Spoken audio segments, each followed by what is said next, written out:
দেশের ইন্টারনেটের গতি স্বাভাবিক হতে অন্তত 1 মাস সময় লাগবে বলে জানিয়েছে সাবমেরিন কেবলস কোম্পানি।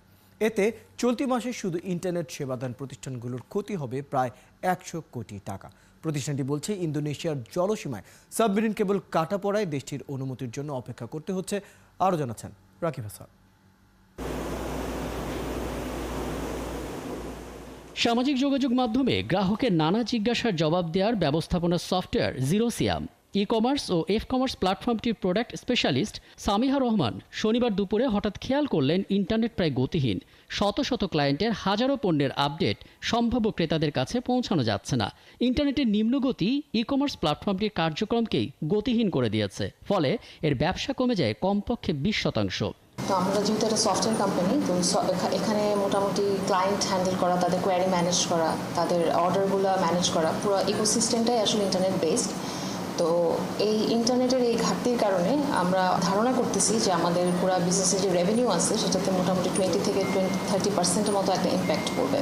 সংকটে শুরু শুক্রবার মধ্যরাতে ইন্দোনেশিয়ার জলসীমায় কাটা পড়ে দেশের দ্বিতীয় সাবমেরিন কেবল সিমিউই 5। বন্ধ হয় 1700 জিবিপিএস ব্যান্ডউইথ। 5200 জিবিপিএস চাহিদার বিপরীতে ঘাটতি এখন প্রায় 33%। তাই ব্যান্ডউইথ চাহিদা মেটাতে হিমশিম খাচ্ছে দেশের ইন্টারনেট অপারেটররা। 5000 কোটি টাকার ব্রডব্যান্ড ইন্টারনেটের বাজারে চলতি মাসে ক্ষতিটা প্রায় 150 কোটি টাকার। আমাদের সাবমেরিন কেবল তারা শুধু ঢাকা শহরে এবং চিটাগাং এবং খুলনা এই 3টা জায়গায় তারা তাদের সেবাটা বিস্তৃত করেছে। হোয়াই নট যে সাবমেরিন কেবল আমাদের প্রত্যেকটা বিভাগে, তার পাশাপাশি মেজর জেলাগুলিতেও তাদের যাওয়া উচিত।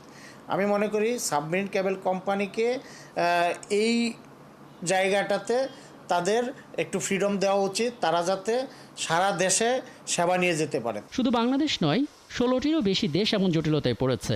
সাগরতলে এই কেবল মেরামত করতে ইন্দোনেশিয়া সরকারের অনুমোদন পেতেও সময় লাগতে পারে মাসখানেক, বলছে সাবমেরিন কেবলস।